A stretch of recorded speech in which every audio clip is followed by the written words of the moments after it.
This is a map of the shore dives in Northwest Florida. We've got a couple of different sites, from beach dives to spring dives. We're going to start in the far west with Fort Pickens.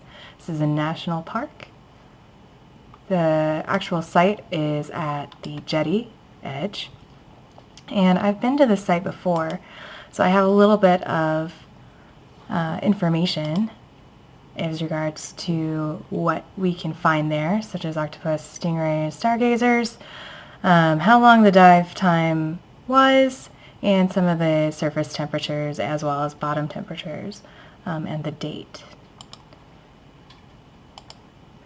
Some of our pop-ups will give you some information about the website, where you can get information on how much each of the sites cost to access, best areas for parking, a little bit of warnings in regards to currents, or if you need to look at tides.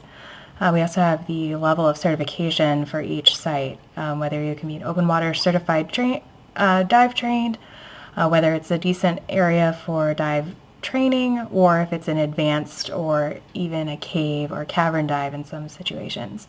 I did give some recommendations on when to enter the water.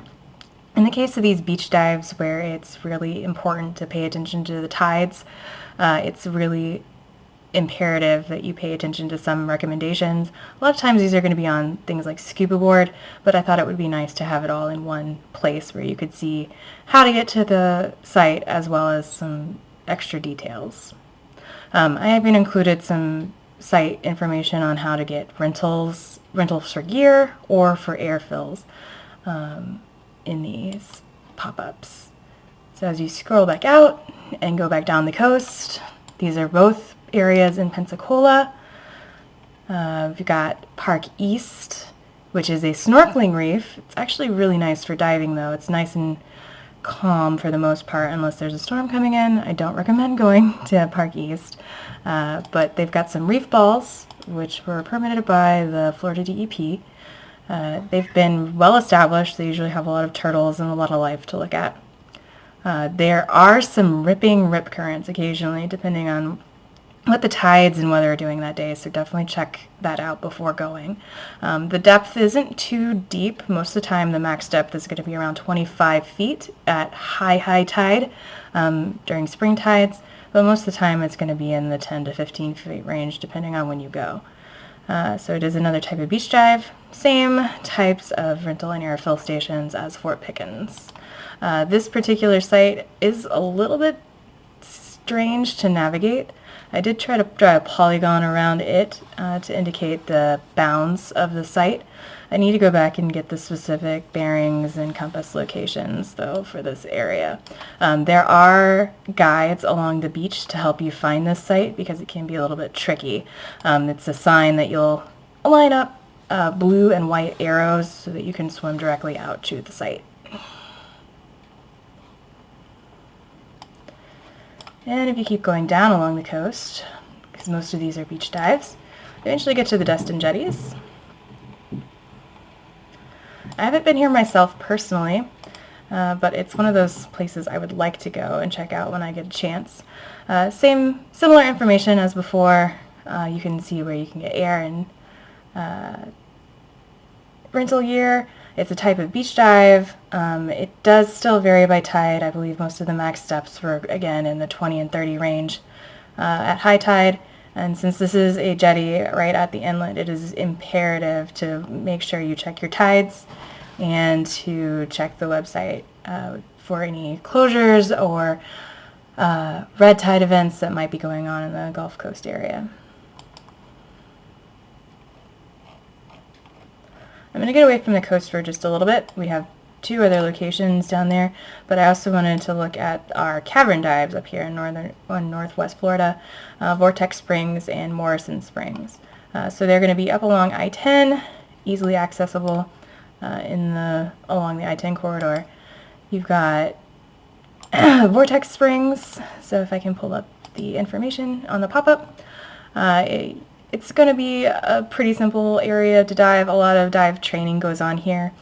It is more of a resort campground type area, and it's a privately owned spring, so it does cost a little bit more than some of our beach dives that we were aiming for below, and it is definitely more costly than Morrison Springs if that's something that you're concerned with.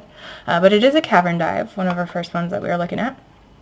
And they do have air rental and gear rental on site. So it is a cavern dive. It's got a small sinkhole bowl to swim around in. Most of the time the depth there is going to be between 25 to 32 feet. Whereas you could go down into the cavern itself and you could probably get down to 52, sometimes 60 feet, depending on where you're at, how deep you want to go into the cavern. It is graded, so you can't go into the full cave system for good reason. Lots of people, before they graded it, had terrible accidents here. Morrison Springs has a similar look as far as its pop-up goes. Same levels of certification. It does vary in depth within the system. There are several caverns to penetrate here. I think one of the deepest ones is probably 90 feet, but it does have its own caveats. It does get really silty, and because it's connected directly to its river system, unlike Vortex Springs, it can get back flooded quite a bit. So definitely check out Morrison Springs website before you head out there to make sure that everything is good to go and your visibility will be nice and clear. Alright, so back down to the shore dives off of the beach. Going to look at Fort Walton. They just recently permitted and established a bunch of new snorkeling and fishing reefs in this general area where this polygon stretches. Since they're just new, I haven't been out there yet. They do claim to have a bunch of critters swimming around, so I have links to their website as well as tide tables, because once again it's a beach site. It's going to be very important to check out what the environmentals are doing that day. They are categorized for divers of all types, especially the snorkeling, the shore dives. Offshore, they get a little bit more into your advanced and rescue diver categories with some of the other specialties that are within those. They are going to vary by tide. Most of the snorkeling reefs aren't going to be deeper than 20 feet, though, to help accommodate snorkelers. Most of these are going to be beach worthy, especially the one that I have highlighted as the sea turtle snorkel reef. These are going to be the same kind of reef balls that you'll see over at Park East, except they are outlined in a pattern of different sea creatures. And last but not least, we have our St. Andrews Jetty over in Panama City.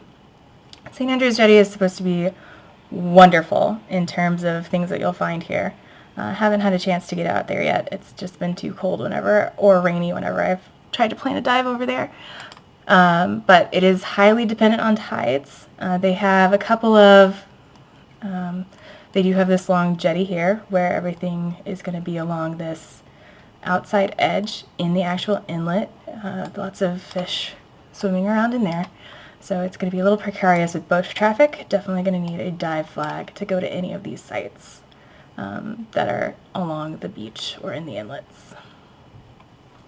Well, that's my presentation regarding some of the dive sites in Northwest Florida. Hope you enjoyed.